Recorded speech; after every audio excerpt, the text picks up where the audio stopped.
Hey guys, welcome back to GuitarAnimal.com. I'm Trent, and today I'm going to go over some techniques on how do we practice. A lot of my students, for years I was telling them, hey, make sure you practice this much time a week or this much time a day.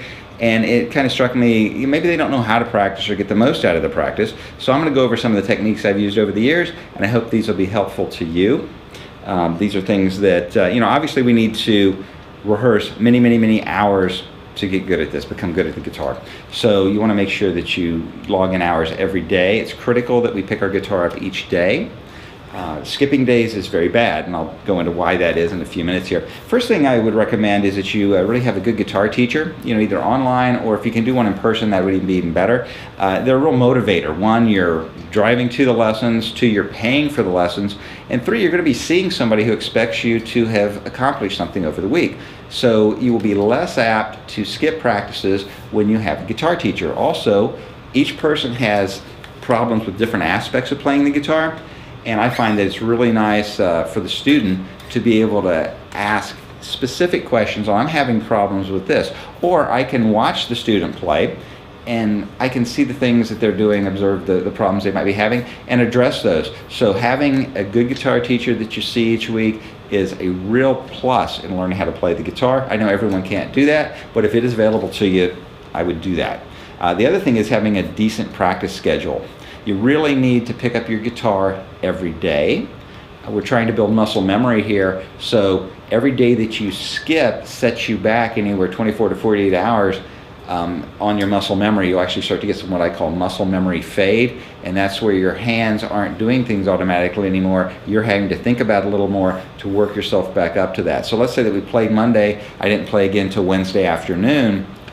The first 10 minutes of that practice on Wednesday afternoon are really trying to catch up to where I was on Monday because it's been too much time. So I recommend my students practice guitar twice a day, every day, for 15 minutes. It's a half an hour per day, but I found that if they divide that practice into an earlier practice in the day and a later practice in the day, we're shortening that amount of time with the guitar out of your hands, and it tends to help with the muscle memory fade. You're not really losing as much because you're getting the guitar in your hand more often. The other thing is we end up with what's called a shotgun practice effect, where instead of having 7 practices over the week to draw from, 7 different memories, we would have 14.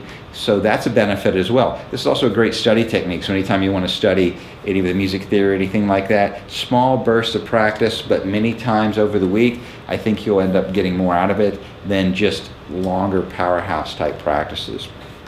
So you really want to have a plan when you're working on your practicing. When you sit down, but even before you sit down, when you're going to practice, a few minutes before, you might want to think about, what am I going to practice today?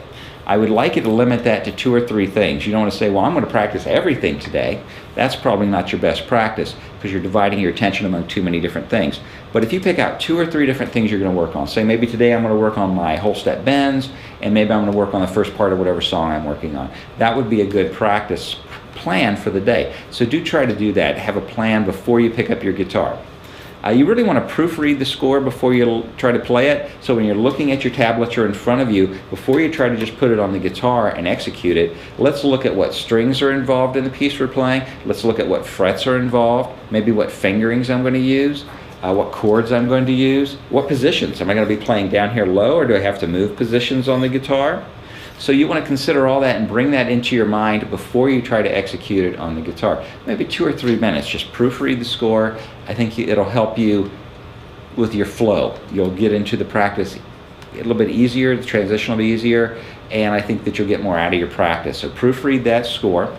The other thing is discipline. You really want to spend about 80% of your practice time practicing the things that are hardest for you. So when you find something that's very difficult for you and you're really struggling to get down, that is a diamond in the rough for you. That's the thing we want to focus on. 80% of our practice time working on the things that are really hard for us, because we're trying to maximize our advancement. We're going to advance more by attaining the things that were hard for us that we could not play than if you're spending 80% of your practice time on the things that are easy for you. You're really minimizing your advancement then, because you're basically playing things that you can almost play already. You may get a little better at those, but you're not going to take a big step forward. So it is discipline. Find the things that are hard for you to play and focus on them 80% of your practice time. That does not mean that every practice needs to be a struggle. Serious practice, yes, 80% of all your practices should be work, but 20% of them can just be jamming. So you want to have some fun too. I don't want it to just be a drudgery for you. Every time you pick up your guitar, you're like, oh no, I have to struggle again. You want to have some fun with it, but we can't just do that or we really don't advance very much. All right, you want to practice some again every day. I recommend 30 minutes per day minimum, 2 15-minute practices with some time between. Either do it in the morning, in the evening, or when you get home from school or work, and then the evening before bed. Give it some time between so you can absorb that and kind of remember some of the things or think about some of the things that you worked on. Maybe that second practice you can go back and address some things you were struggling with in the first practice. We talked about the shotgun practice pattern. That's 2 15-minute practices per day, 7 days a week, 14 practices a week to draw from. You're going to remember a lot more of what you've done in your practices with that many practices because you've just done it so many times. It's a really good technique. Again, we're trying to get that muscle memory going, trying to avoid muscle memory fade. Muscle memory fade is basically when we're playing something and we have it down just by feel, and then I haven't touched my guitar for 2 days, and my hands kind of lost it a little bit. We have to get back to that. That happens when you go 2 days or a day without practicing. Remember, if you skip a day, for example, if you played on Monday, you didn't play it all Tuesday, you didn't play Wednesday until maybe 2 o'clock in the afternoon, you've gone a lot of hours without touching your guitar, and you're going to experience that fade. Let's talk about saving the day that's busy. You have a really busy day, you haven't had any time to practice, you're almost heading to bed now, and it's like, wow, I didn't practice today, I feel really bad. We can save that day somewhat. The way we're going to do it is we're going to do a 5-minute practice. We're not even going to get out our sheets. We're going to pick up the guitar, we're going to play some chords, maybe just play anything that comes to your head, but you have the guitar neck in your hand, and you're playing for 5 minutes that day, trying to save some of that muscle memory and not lose it. Everybody can do 5 minutes on the guitar. Just pick it up, practice for 5 minutes, sit it down. It's not ideal, but it was much better than not touching it at all. So keep that in mind. Try to save the days that you didn't get to practice at all. You really want to focus when you're practicing on the 80% that you're trying to advance with, and that means you don't have your cell phone in your hand every 2 minutes, people texting you. I'd recommend turning it on silent, putting it in the other room while you're practicing. Practicing in front of the TV is a no-go. You're not supposed to be watching TV while you're practicing. That's additional practice on top of your serious practice. Serious practice is you're in a quiet room, no distractions, you've got your guitar, you've got what you're working on in front of you, and you're really engaging. That's what we're looking for, and we're looking to repeat that every day. All right, 5-minute power practices, again, they don't cover the day as well as doing your regular practice, so I don't want to see 2 or 3 of those per week. That's something to save the day if I have a really busy day. Shouldn't be doing that more than once every couple weeks, and really try to avoid it if you can. Just try to get your regular practice in. You're going to benefit a lot more from that. Again, this is a lot to remember. If you go to guitaranimal.com, you can set loop points. You can go over this as many times as you want. I will have a sheet that has everything printed on it, so you can print it out, post it right there at your practice station. You can look at it and maybe remember some of these techniques. The other thing is you want to have a really good area to practice in, something that's quiet. Maybe have your computer there so you can pull up scores and things to work from.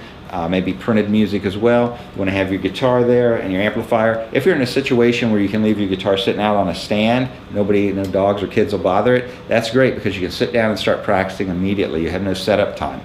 If that's not your situation, well, you have to have 5-minute prep time. That doesn't count as practice. That's going in and getting in the guitar, getting it out, tuning it up. Make sure your guitar is in tune. Do not practice your guitar when it's out of tune. I don't care what you do, you're not going to sound good with an out-of-tune guitar. So take the 5 minutes and tune it. And it may need tuned a couple times over the course of your practice.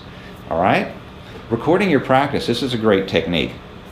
What you can do is record how well you play a piece into your phone or whatever, and then save it, and then work on that. Practice it for 2-3 weeks, and then record that again, and then stop. Listen to the first recording from 3 weeks ago, listen to your present recording, and you're going to hear what the guitar teacher hears when he sees you every week. You're going to hear your advancement. Listen to how much better you sound with 3 weeks. You have to remember, every time you're sitting there practicing, you're constantly updating where you are, your abilities are. So you might think, I'm not getting that, I'm not really advancing, I'm not getting better.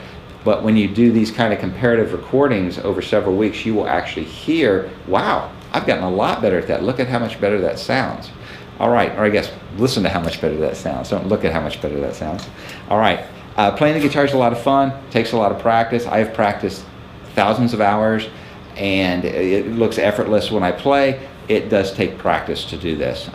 I don't have to practice as much to get a song down now because I have all those abilities cumulatively built up. So all I have to do is just pick out the chords that I already know and put them in the right sequence. And it's like, oh, I picked up the song in 5 minutes. It takes a lot of time to get there. Just remember that every hour you put in, you're 1 hour better. And we're really trying to step forward and get those hours built up. I should tell you that if you are practicing a half an hour every day, at the end of a year, you've actually played for about 7.5 days, so about a week. So you can see that if you were playing an hour a day, for example, at the end of a year, you've played 2 weeks. So you can really get a lot better in a short period of time. It's just putting in more practice hours. The difference between my best student and my worst student, or my student that may be struggling the most, I won't say worst student, but one that's struggling more, is usually breaks down into practice. How often are they playing? If I have a student playing a half an hour every day and another student playing 15 minutes every other day, there is going to be a huge difference in their abilities at the end of a year, regardless of what talents they had coming into the project. All right, I hope that you have enjoyed this, found these things informative. You can be as good a guitarist as you want to be. It's all basically time, how much time you want to put into it. You know, if you want to be really good and you've decided, I want to be a really good guitarist, I want to be able to play in a band or write songs or record, you can do all of those things, but not if you don't practice. You have to have great practice routines set up for you to attain these abilities. Hope you found this informative.